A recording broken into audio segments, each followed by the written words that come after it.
అతనెవరో తెలియకుండానే అతనితో మాట్లాడావా? అవును, నిజంగా అతనెవరో నాకు తెలియదు. ఓకే, అతనెవరో తెలియదనే అనుకుందాం. మరి అతనితో ఏం మాట్లాడావు? అతను దీపావళి టపాకాయల్లో బాంబులు కలిపిన విషయం ఎవరితోనో ఫోన్లో మాట్లాడుతుంటే విన్నాను. ఎందుకు అలాంటి పని చేశావని అతన్ని నిలదీస్తుంటే పారిపోయాడు. అవునా? నిలదీస్తుంటే పారిపోయాడా? మరి అతని వెంటపడి పట్టుకునే ప్రయత్నం ఎందుకు చేయలేదు? నువ్వు గట్టిగా అరిచుంటే ఎవరో ఒకళ్ళు అతన్ని పట్టుకొని ఉండేవాళ్ళు కదా. కనీసం ఆ విషయం అఖిల్ వాళ్ళకి చెప్పినా వెంటనే అతన్ని చేసి పట్టుకునే వాళ్ళు కదా. అంటే అప్పుడు అంత టైం లేదు. అప్పటికే పిల్లలు టపాసులు వెలిగిస్తున్నారు. ముందు వాళ్ళని కాపాడాలనుకుని వాళ్ళ వైపు పరిగెత్తాను. నమ్మమంటావా? అదేంటో వదినా అలా మాట్లాడుతావు? తనేదో అబద్ధం చెప్తున్నట్టు అలా అంటావేంటి? తనేదో తప్పు చేసినట్టు, తనేదో కుట్ర చేసినట్టు, నువ్వేదో ఇంట్రాగేషన్ చేసినట్టు శ్యామతో అలా మాట్లాడతావేంటి? ఎందుకు ఎందుకు శ్యామను అలా టార్గెట్ చేస్తున్నావు? నేనలా మాట్లాడడానికి కారణం ఉంది అఖిల్. ఏంటా కారణం? చెప్పటం ఎందుకు, చూపిస్తా.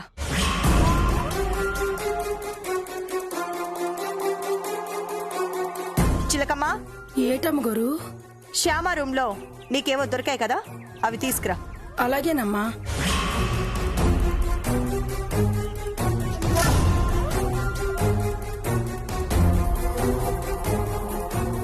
నా రూమ్ లో ఏం దొరికాయండి? ఏం దొరికాయా? క్లూస్ దొరికాయి. ఎంత పెద్ద నేరస్తుడైనా ఏదో ఒక చిన్న క్లూ వదిలేస్తాడంటారు కదా. అంటే ఏంటో వదినా, శ్యామ నేరం చేసిందంటావా? చేసిందో చేయలేదో ఆ కన్నయ్యకే తెలియాలి. నేను సాక్ష్యాలు మాత్రం చూపిస్తాను. నిజాలు మీరే తెలుసుకోండి.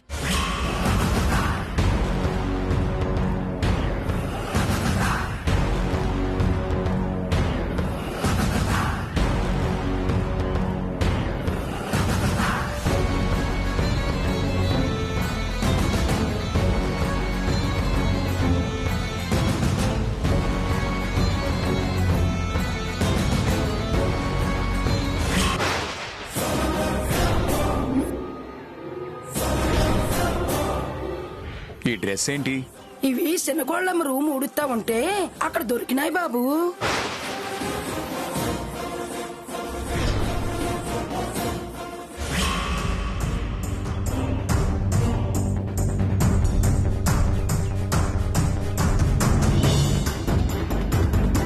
వాళ్ళమ్మో, ఇదేటి మగోరు బట్టలు శనగోళమ్మ గదిలో ఉన్నాయేటి?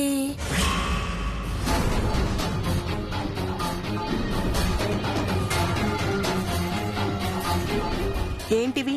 ఏమోనమ్మా, ఈ రూమ్ ఉడుతా ఉంటే ఈ బట్టలు దొరికినాయి.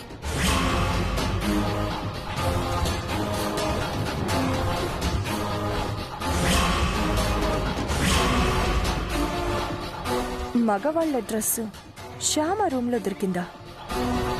ఏమై ఉంటుంది?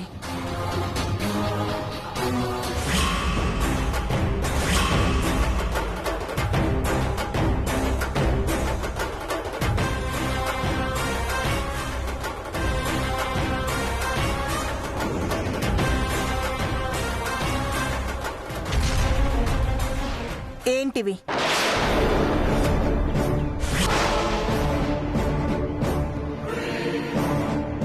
విన్నారుగా చిలకమ్మ చెప్పింది.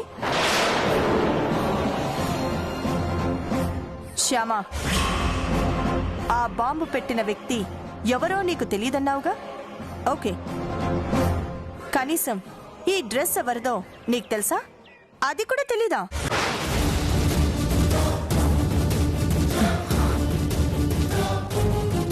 చెప్పు శ్యామ, ఎవరిది డ్రెస్సు? ఇది చిన్న సైజ్ కాబట్టి ఖచ్చితంగా అఖిల్ బాబుది అయ్యుండదు. కన్నయ్య తప్పించుకోలేని క్లిష్ట పరిస్థితి తెచ్చావు కదా. మరి ఎవరిది డ్రెస్సు? నీ రూమ్ లో ఎందుకుంది? చెప్పు శ్యామా, సమాధానం చెప్పు. సమాధానం కాదు కదా, సౌండ్ కూడా రాదే నీ నోట్లోంచి. అంత పర్ఫెక్ట్ స్కెచ్ వేశాను. ఇంట్లో అందరూ నిన్ను మెడపట్టి బయటికి గెంటుతుంటే అది నేను చూస్తూ ఆనందించడమే. ఇక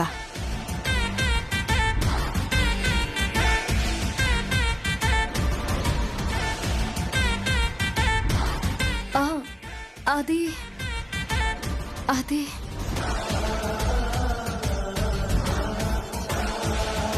మా తమ్ముడి కోసం కొన్నాను అత్తయ్య గారు.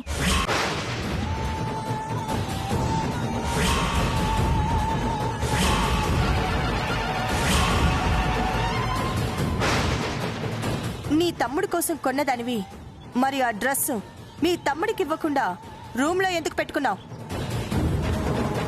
అంటే అది సైజ్ సరిపోదేమో అన్న అనుమానం వచ్చి వెనక్కిచ్చేద్దాం అనుకున్నాను. కొనేటప్పుడు సైజ్ చూడకుండా కొన్నావా? అప్పుడు సరిపోతుంది అనిపించిన సైజు ఇంటికొచ్చాక ఎందుకు సరిపోదు అనిపించింది? ఎందుకు వెనక్కిచ్చేద్దాం అనుకున్నావు? అక్కడ సరిపోతుంది అనుకున్నాను, కానీ ఎందుకు ఇంటికొచ్చాక సరిపోదు అనిపిస్తేను. అదే అడుగుతున్నాను. అక్కడ సరిపోతుంది అనుకున్న సైజు ఇక్కడెందుకు సరిపోదు అనుకున్నావు? వదినా, ఏంటిది? తనేదో అబద్ధాలు చెప్తున్నట్టు అలా క్రాస్ ఎగ్జామినేషన్ చేస్తావేంటి?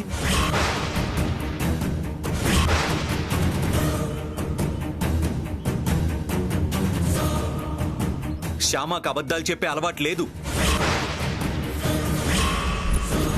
ప్రాణం పోతున్నా సరే అబద్ధం చెప్పదు. ఎప్పుడన్నా ఆపద్ధర్మంగా నిజం చెప్పలేని పరిస్థితి వస్తే మౌనంగా ఉంటుంది తప్ప అబద్ధం మాత్రం చెప్పదు.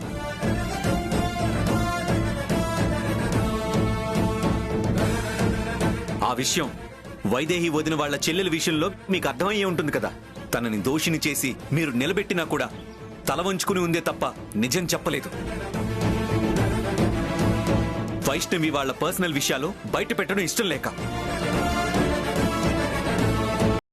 ఇప్పటికైనా అర్థం చేసుకో, శ్యామ అబద్ధం చెప్పదు చెప్పదు చెప్పదు.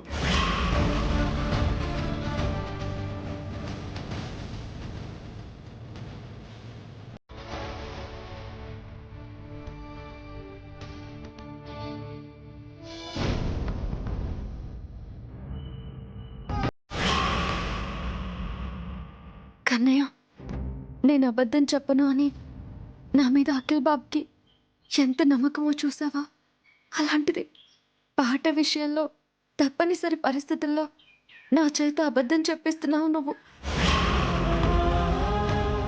మళ్ళీ అలా అబద్ధం చెప్పే పరిస్థితి నాకు రానివ్వకు కన్నయ్య. అంటే శ్యామ చెప్పింది నిజమే అంటావా? అవును. ఆ బాంబు పెట్టినవాడు ఎవరో శ్యామకి తెలీదు అనేది నిజమేనంటావా? అవును అవును అవును.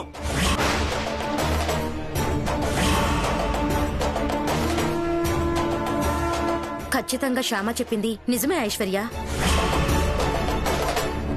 పిల్లల్ని కాపాడటం కోసమే బాంబు పెట్టిన వాడిని వదిలేసి శ్యామ పరిగెత్తుకుంటూ పిల్లల దగ్గరకొచ్చింది. పిల్లల్ని కాపాడి తన చేతికి గాయం చేసుకుంది. ఆ క్షణంలో శ్యామ పిల్లల గురించి ఆలోచించకుండా అతన్ని పట్టుకునే ప్రయత్నం చేసుంటే పిల్లలకి ఎంత ప్రమాదం జరిగుండేదో ఆలోచించు. అవును, సమయానికి శ్యామ వచ్చి పిల్లల చేతుల్లో ఉన్న బాంబుల్ని లాగి విసిరేసింది కాబట్టి సరిపోయింది. లేకపోతే చాలా పెద్ద ప్రమాదం జరిగుండేది.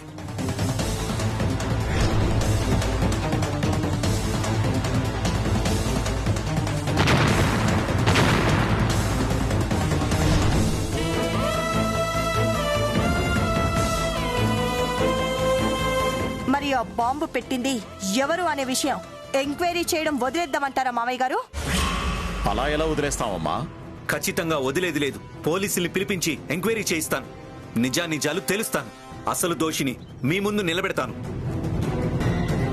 అప్పటి వరకు శ్యామాని ఇలా క్రాస్ ఎగ్జామినేషన్ చేస్తే మాత్రం చూస్తూ ఊరుకోనదునా. పద శ్యామా.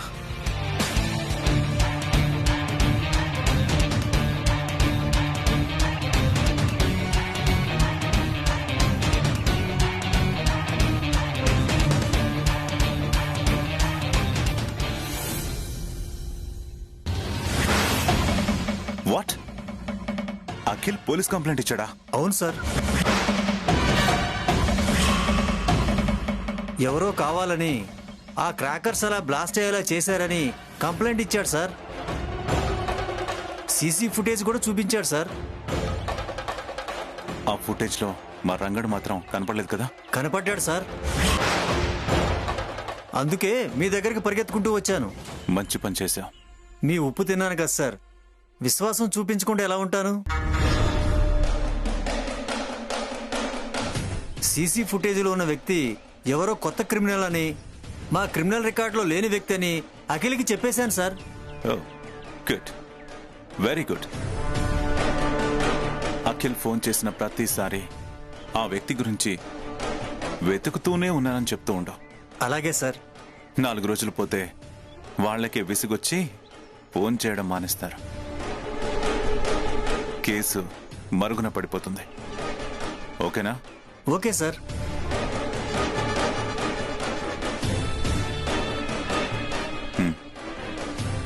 ఇక నువ్వు వెళ్ళి డ్యూటీ చేసుకో. అలాగే సార్. ఉంటాను సార్. అలాగే. సుందర్. ఏంటి సార్?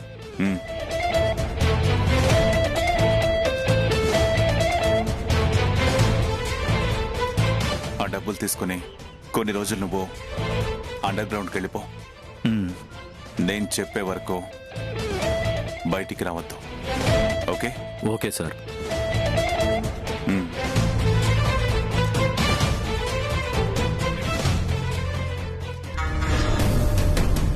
శ్యామా, ఆ ఇంట్లో వాళ్ళని బాధ పెట్టడం కోసం నిన్న ఇంటికి పంపిస్తే నువ్వు ఆ పని చేయకపోగా బాంబ్ బ్లాస్ట్ నుంచి వాళ్ళని కాపాడతావా?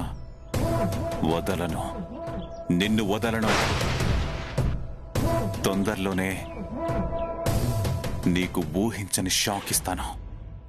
చూస్తూ ఉండు.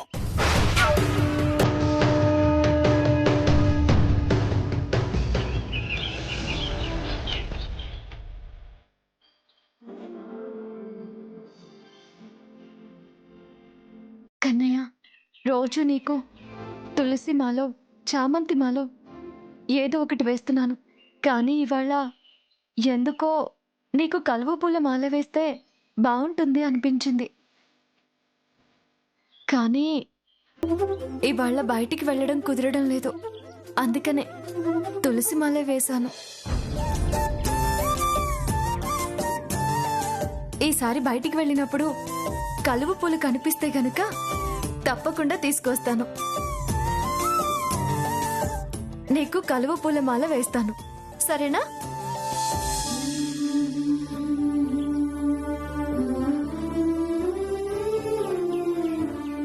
శ్యామా, ఏంటి అఖిల్ బాబు? నీకోసం నేనేం తీసుకొచ్చానో చెప్పుకో. నా కోసం తీసుకొచ్చారా? నీకోసం అంటే నీ కన్నయ్య కోసం అనుకో. కన్నయ్య కోసమా? కన్నయ్య కోసం అంటే నీకోసమే అనుకో. నీకోసం తెస్తే కన్నయ్య కోసం తెచ్చినట్టే, కన్నయ్య కోసం తెస్తే నీకోసం తెచ్చినట్టే. ఇంతకీ ఏం తెచ్చానో చెప్పుకో. ఏం తెచ్చుంటారు? పిల్లని గ్రోబు తెచ్చారా? కాదు. నెమలి పింఛన్ తెచ్చారా? కాదు. కన్నయ్యకి పట్టుబట్టలు తెచ్చారా? కాదు. అయితే ఏం తెచ్చారో మీరే చెప్పండి. నువ్వు ఓడిపోయానని ఒప్పుకుంటేనే చెప్తాను. నేను చెప్పలేకపోయాను కాబట్టి ఓడిపోయినట్టే కదా. నేను ఓడిపోయాను, మీరే చెప్పండి. ఓడిపోయానని నవ్వుతూ చెప్తావేంటి? ఓడిపోయిన వాళ్ళు బాధగా ఉంటారు కదా. ఓడిపోయింది ఎవరి దగ్గర? మీ దగ్గరే కదా అఖిల్ బాబు. నేను ఓడిపోయాను అంటే అర్థం మీరు గెలిచారు అని. మీరు గెలిచినందుకు నాకు సంతోషంగా ఉంటుంది తప్ప బాధగా ఎందుకు ఉంటుంది? కరెక్ట్గా చెప్పావు శ్యామ. మనిద్దరిలో ఎవరు గెలిచినా మనిద్దరం గెలిచినట్టే. ఇదిగో నీ కోసం కలువ పువ్వులు తీసుకొచ్చాను. అచ్చుడు.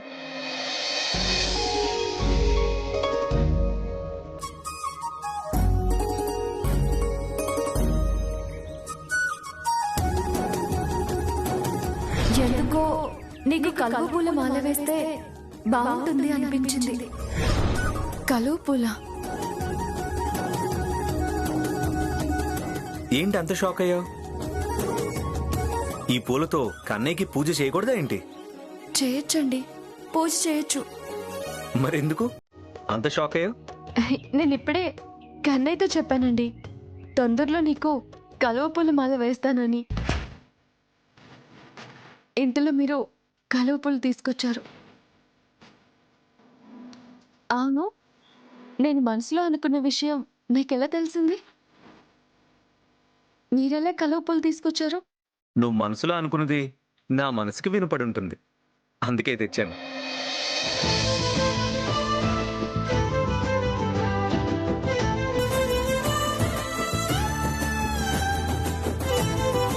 రా మాల కడదాం.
ఓకే ఓకే, రేపు ఆఫీస్కి వచ్చాక అవన్నీ నేను చూసుకుంటానులే.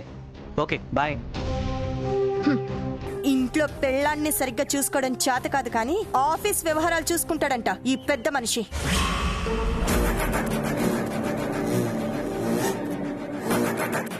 అంటే ఏంటి, నేను నిన్ను బాగా చూసుకోవట్లేదా? అఖిల్ శ్యామాని చూసుకుంటున్నంత బాగా నువ్వు నన్ను చూసుకుంటున్నావా?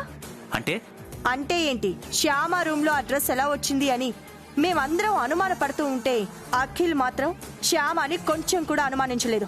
ఎందుకు అనుమానించాలి? ఆ డ్రెస్ తన తమ్ముడు కోసం కొన్నానని శ్యామ చెప్పింది కదా. అలా చెప్పినప్పుడు తన మాట నమ్మకుండా ఏ షాప్లో కొన్నావు, ఎంత కొన్నావు, బిల్లు చూపించు అని నిలదీస్తారా ఏంటి? అదే నేను చెప్తుంది.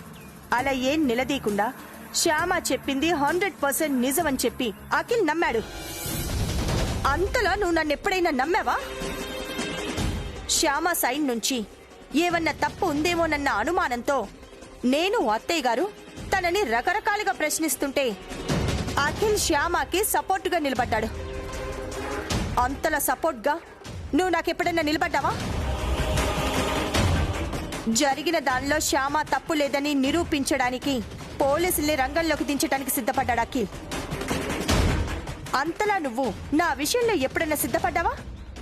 జరిగిన దాంట్లో నిజంగా నీ తప్పు లేదని నేను నమ్మితే ఖచ్చితంగా నేను అఖిల్ లాగే ప్రవర్తిస్తాను. జరిగిన దానిలో నా తప్పున్నా సరే నువ్వు అఖిల్ లాగానే ప్రవర్తించాలి.